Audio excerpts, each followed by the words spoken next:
sudah. Kalau sudah selesai tinggal nunggu. Nah itu nunggu yang sabar itu proses. Kira-kira berapa tahun? Itu beda-beda. Saya termasuk yang 2 tahun, ada yang 1 tahun, ada yang daftar lalu tertolak, daftar lagi tertolak, daftar lagi keterima. Lalu ada fakultas Quran, itu kalau mau masuk sini persyaratannya harus 30 juz. Kalau selain ini nggak punya hafalan nggak apa-apa. Nggak apa-apa. Iya. Mau masuk syariah nggak harus 30 juz, tapi kalau mau masuk fakultas Quran harus 30 juz. Lalu ada fakultas hadis. Wah, ini Masya Allah termasuk fakultas yang kalau kata teman-teman itu termasuk yang luar biasa lah. Nah, lalu ada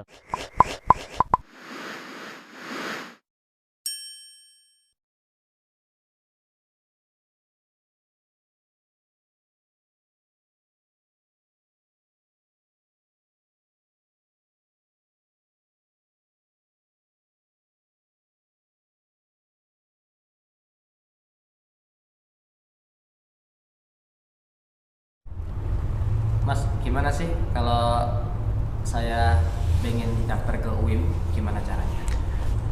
yang pertama harus ada kemauan ya dan niat.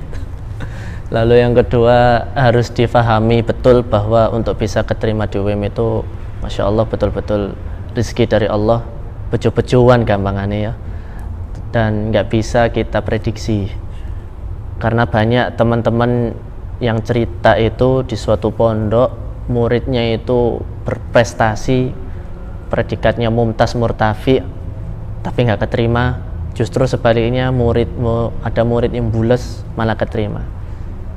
Kembali lagi bahwa untuk bisa keterima di UIM itu wallah alam bagaimana sistemnya para petugas di jamiah itu ya, kok bisa seperti itu. Yang jelas betul-betul unda-undi, betul-betul rezeki dari Allah. Maka dari itu kita harus pahami ini. Kalau sudah memahami ini berarti betul-betul kita mengedepankan tawakal kepada Allah. Lalu yang selanjutnya pastinya mendaftar. Ada banyak berkas yang harus disiapkan, ya seperti akte, ijazah, SKCK, surat rekomendasi, surat sehat dan sebagainya. Bisa ketik aja di Google cara mendaftar di Universitas Islam Madinah. Kalau saya dulu ya santri Nabawi itu, santri Nabawi. Nah itu nanti ada berkas-berkasnya, cari di mana, terus ada berkas-berkas yang harus bukan ditranslate ke bahasa Arab, terus nyari translate-nya di mana, cari di Google. Saya dulu juga gitu, cari di Google jasa penerjemah tersumpah bahasa Arab, nyari ada nomornya, saya hubungi, terus kirim file, terus nanti translate-nya dikirim ke rumah dan seperti itu. Online semua ya? Online semua. Nggak perlu datang ke Madinah? Nggak perlu, karena teman seangkatan saya ada yang begitu, tanpa mukobalah istilahnya keterima. Kalau saya dulu kan qadarullah pakai mukobalah kan, karena memang datang ke Madinah. Iya, karena memang ada rezeki umroh kan. Terus ya itu tadi berkas-berkas dikumpulkan, lalu masuk ke webnya, terus diupload, sudah. Kalau sudah selesai tinggal nunggu. Nah itu nunggu yang sabar itu proses. Kira-kira berapa tahun? Itu beda-beda. Saya termasuk yang 2 tahun, ada yang 1 tahun, ada yang daftar lalu tertolak, daftar lagi tertolak, daftar lagi keterima. Ada, saya dapat cerita dari teman seangkatan juga kan, itu daftar dari 2012, muncul 2014 ternyata gak keterima, terus daftar lagi 2014, muncul 2017 ternyata nggak keterima. Habis itu daftar lagi 2019 keterima seangkatan. Ada yang seperti itu. Kalau sebelumnya nggak pernah mondok bisa nggak? Bisa, aman bisa. Nanti bisa masuk ke kelas Iqdad Lughah dulu, kelas bahasa dulu. Ada kelas bahasanya. Yang belum bisa bahasa Arab jadi bisa ya? Bisa. Ada punya teman yang kayak gitu? Banyak. Oh, Masya Allah. Teman seangkatan maksudnya, bukan teman yang dari Islam Jamaah ya, karena aku dewe rek ning kono. Islam Jamaah aku tok. Jadi dari teman satu angkatan itu ada yang masih belum bisa atau belum lancar bahasa Arab? Iya, banyak. Oh. Iya. Akhirnya gimana kayak gitu? Ya masuk kelas Iqdad. Oh, Nanti ya nanti kalau sudah keterima terus berangkat ke Madinah ke sana, terus nanti istilahnya kayak ada daftar ulang. Nah, daftar ulang masalah kesehatan, masalah berkas-berkas, termasuk nanti ketika daftar ulang itu nanti ada pemilihan jurusan. Nah, di pemilihan jurusan itulah kita nanti bilang kita ingin masuk ke kelas Iqdad. Loh, begitu. Dengar-dengar ada juga jurusan selain jurusan syar'i, Mas? Ya, ada 5 fakultas. Fakultas syariat yaitu yang dibahas ya fikih. Sekarang kurikulumnya itu fikih Hambali pakai kitab Raud Murbi itu. Lalu ada fakultas Quran, itu kalau mau masuk sini persyaratannya harus 30 juz. Kalau selain ini nggak punya hafalan nggak apa-apa. Nggak apa-apa. Iya. Mau masuk syariah nggak harus 30 juz, tapi kalau mau masuk fakultas Quran harus 30 juz. Lalu ada fakultas hadis. Wah, ini Masya Allah termasuk fakultas yang kalau kata teman-teman itu termasuk yang luar biasa lah. Nah, lalu ada fakultas Usuluddin, Akidah, lalu ada fakultas Lughah. Kalau jurusan kayak komputer gitu nggak ada ya? Ada. Oh, ada juga. Jurusan istilahnya jurusan kayak teknik sipil gitu. Ada. Tapi nggak semua. Berarti kalau belajar teknik di Madinah, setelah itu bisa mulazamah ngaji di luar. Ya, bisa seperti itu karena mulazamah kajian di Nabawi kan banyak. Atau di luar Nabawi juga banyak. Oh, jadi kalau di kuliah itu jam berapa aja? Fleksibel. Kalau kita awal datang pastinya kita nanti mengikuti jadwal ya. Tapi kalau sudah di sana masuk semester 2, semester 3, kita itu bisa milih jadwal. Kita nanti milih guru juga. Umpama contoh materi usul fikih ya, usul fikih. Dosen yang mengajar usul fikih kan banyak. Dan kita nanti bisa cari, dan kita juga cari informasi. Menurut antum dosen A ini kalau mengajar usul fikih enak nggak? Kita tanya senior biasanya. Oh, enak gitu. Nah, kita pilih itu. Menurut antum dosen B ini enak apa enggak? Oh, kurang enak. Beliau di dalam menjelaskan banyak sekali bahasa Arab amiyahnya yang keluar dan cepat sekali. Wah, kita sulit menangkap. Macam-macam. Setiap dosen kan punya karakter sendiri-sendiri. Itu kita bisa milih. Terus jamnya juga kita bisa milih. Mau jam pagi, jam 8, apa jam 9, apa jam 3 sore, apa jam malam pun ada. Ya, waktunya fleksibel. Kalau boleh tahu fasilitas yang didapat oleh mahasiswa di sana apa aja? Ya, asrama. Itu fasilitas yang paling luar biasa, asrama dan lengkap asramanya. Terus ada juga bis gratis disediakan oleh Jamiah itu setiap sore dari Jamiah ke Nabawi. Terus makan disubsidi 5 real itu untuk 1 hari. 5 real. 5 real. Dirupiahkan ya 3.900-an ya. Ya 4.000 lah biar gampang hitungnya ya. 20.000. 5 real ya 20.000 ya. 1 hari. 1 hari. Ya murah ya. 1 hari 20.000 ya murah. Murah banget. Murah banget itu. Bisa umroh tiap saat ya? Ya, kalau umroh kalau saya prakteknya setiap bulan sekali sih. Setiap bulan sekali. Alhamdulillah. Kalau ngaji di mulazamah gitu biasanya jam berapa? Ya, kita menyesuaikan jadwal kita masing-masing. Ketika dapat jadwalnya kuliah pagi, ya kan siang kan sudah selesai istirahat, terus sore di Nabawi sampai Isya. Biasanya kan habis maghrib ada kajian para masyayikh, kita ikut. Biasanya ada juga momen-momen tertentu daurah. Biasanya ada daurah ke Unaiza, markasnya Syekh Utsaimin itu kan 6 jam dari Madinah kan. Ketika ada terus jadwal kita juga pas longgar ya kita ikut dan lain sebagainya. Banyak kajian di sana itu banyak sekali. Banyak betul-betul keilmuan itu dibuka lebar-lebar. Kalau ada penonton yang umroh dan mau bertemu antum gimana caranya? Ya pastinya ya tidak ada cara lain kecuali dari komunikasi teleponnya. Ya di nomor WhatsApp aja, insyaallah. Nanti insyaallah kita ketemu di sana. Kalau yang jamaah umrohnya itu laki-laki, nanti bisa saya ajak main ke Jamiah, bisa nyari makan kepala kambing biasanya itu ada juga. Insyaallah bisa. Ya insya Allah nanti. Ya berarti ngasih nomor dong saya ya. Bisa aja antum ini. Terakhir, terakhir barangkali bisa di sharing biaya awal berangkat ke sana, kemudian untuk biaya hidup itu boleh dikasih. Bocoran kalau kita biaya itu lebih ke karena kita menyiapkan berkas, itu biaya. Biayanya itu dari situ aja. Selain itu nggak terlalu banyak atau nggak ada sama sekali? Ya nggak ada sih, nggak ada. Biaya cuma di situ aja. Mungkin nanti ketika kita keterima, kan ada kayak biometrik, itu biaya kita. Total kalau saya itu waktu itu kurang lebih 7-8 juta lah, sama biometrik dan lain-lain itu. Cuma nanti semua terbayarkan. Kalau biometrik kan mahal ya, tapi itu kalau sudah makbul, terus biometrik. Kalau belum makbul ya nggak perlu. Cuma kalau umpama berkas-berkas seperti itu, biaya penerjemah 50.000, biaya penerjemah, terus biaya kita cari SKCK dan lain-lain, ya mungkin kita mengeluarkan itu karena biaya transportasi kan. Nah seperti itu ya, hal semacam itu. Kalau untuk pesawat itu dari langsung dari jamiah yang menanggung. Masya Allah, itu sangat nikmat sekali. dapat uang saku juga? Uang saku mukafaah kan. Dan biaya hidup di sana itu pakai mukafaah sudah sangat lebih dari cukup. Bahkan bisa nabung dan bisa untuk ngasih sangu ke istri. Istrinya di sana juga atau di Indonesia? Masih di Indonesia. Kalau bawa istri ke sana bisa? Bisa. Ada dua cara, melalui Istiqdam atau visa ziarah.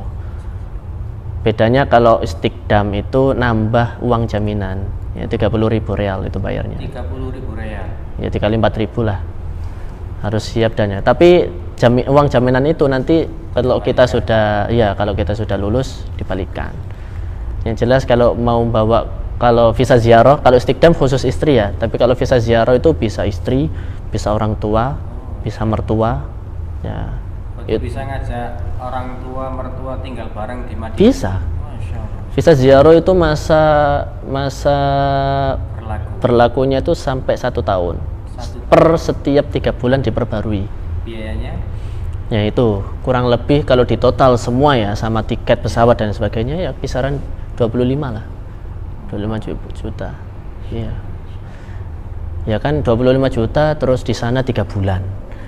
Kalau dibandingkan dengan umroh kan nggak dapat seperti itu. Umroh cuma 9 hari ya kan. Cuma kalau sudah bawa keluarga atau bawa istri, ya kita tinggalnya tidak bisa di asrama. Kita harus keluar cari apartemen, dan biaya apartemen kan juga rata-rata per bulannya itu 600 sampai 900 real. 600 real per bulan itu sudah murah itu apartemen. Teman kamarku orang Amerika. Ya salah dok. Karena sing apa mas yang diceritakno gak ono kok.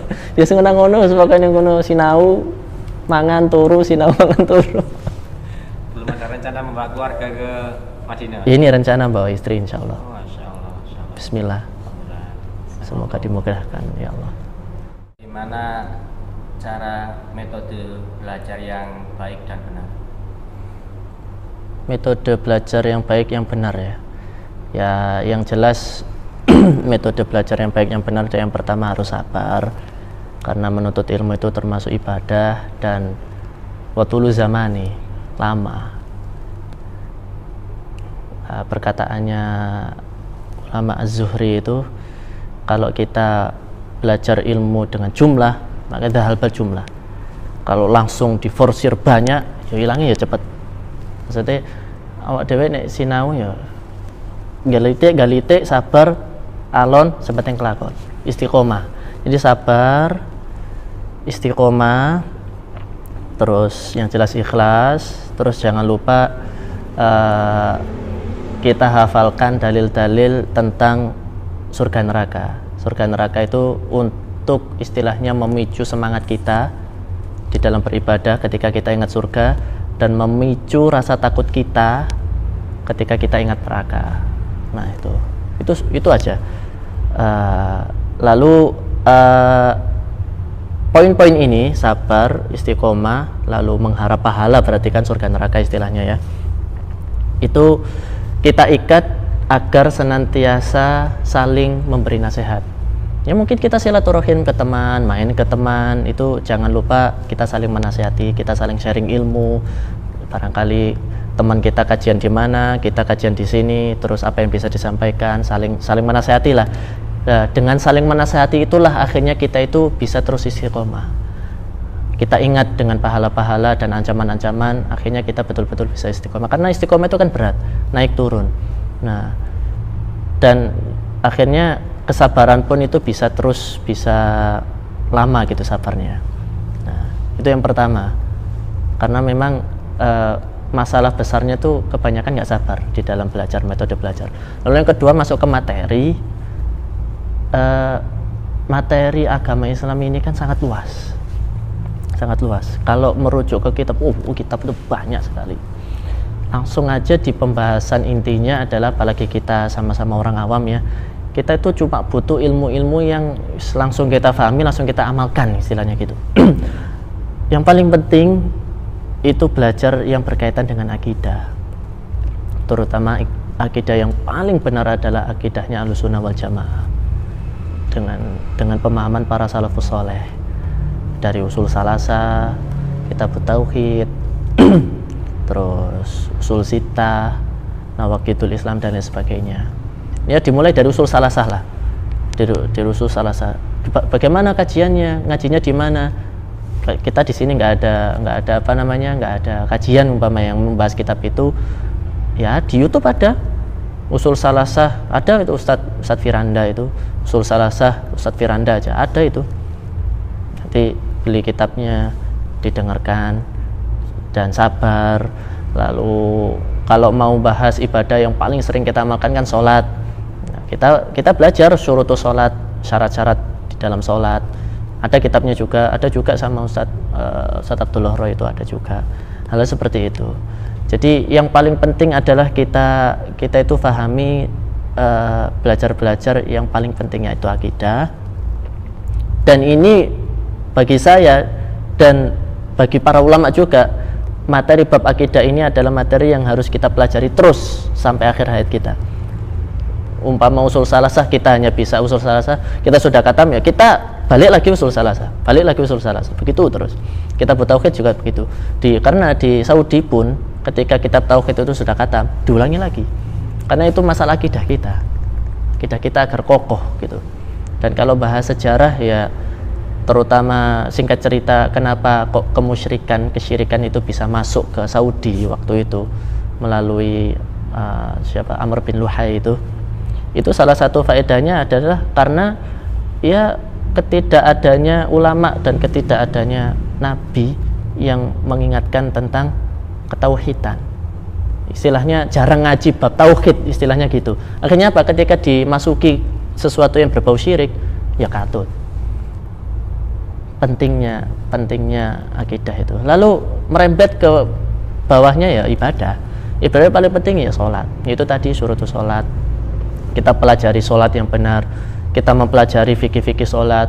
Kalau mau lebih dikembangkan lebih luas lagi, kita mempelajari hal-hal gerakan-gerakan sholat, hukum-hukum sholat yang khilaf-khilaf gitu, agar kita tidak kaku ketika bertemu dengan orang yang memiliki madhab yang lain dengan kita.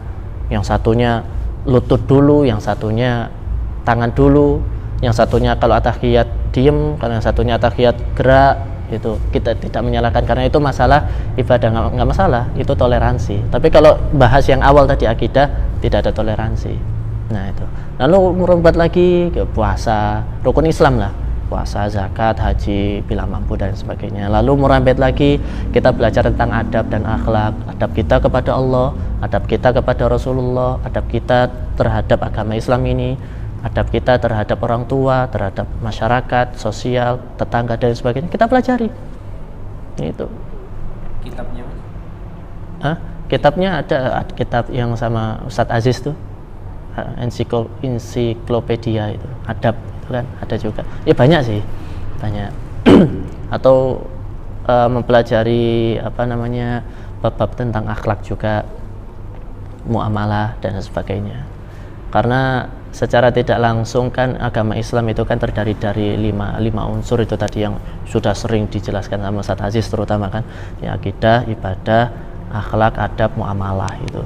Ya sudah itu. Adapun selebihnya ya tergantung kualitas ketakwaan dan keimanan kita masing-masing, dan itu poinnya di akidah.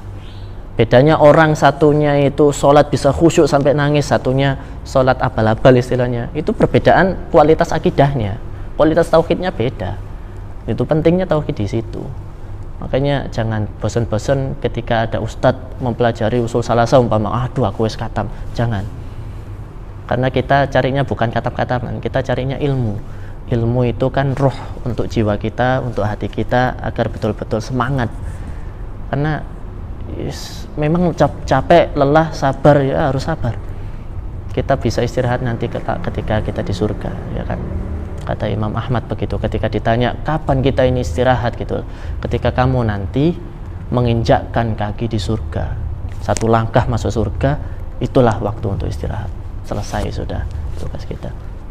Ya seperti itu. Kalau kitab tafsir bagi pemula, ya kitab tafsir Muyassar itu, Mukhtasar. Ada juga kajiannya Ustadz Aziz kan, tafsir Muyassar. Atau kalau yang sudah pengen yang berat-berat, yang sudah mempunyai kitab tafsir Ibnu Katsir dan sebagainya, cari di YouTube banyak banget. ya. Sah ngaji di YouTube. Yo sah mawon. Gak sah, umpama gak sah iku lha apa sih? Umpama gak sah iku. Mboten mangkul. Loh, maksudnya mangkul iku apa sih? Mangkul iku nek pindah lewat YouTube kan ya iso sih. Pindah. Baik, ada tambahan lagi?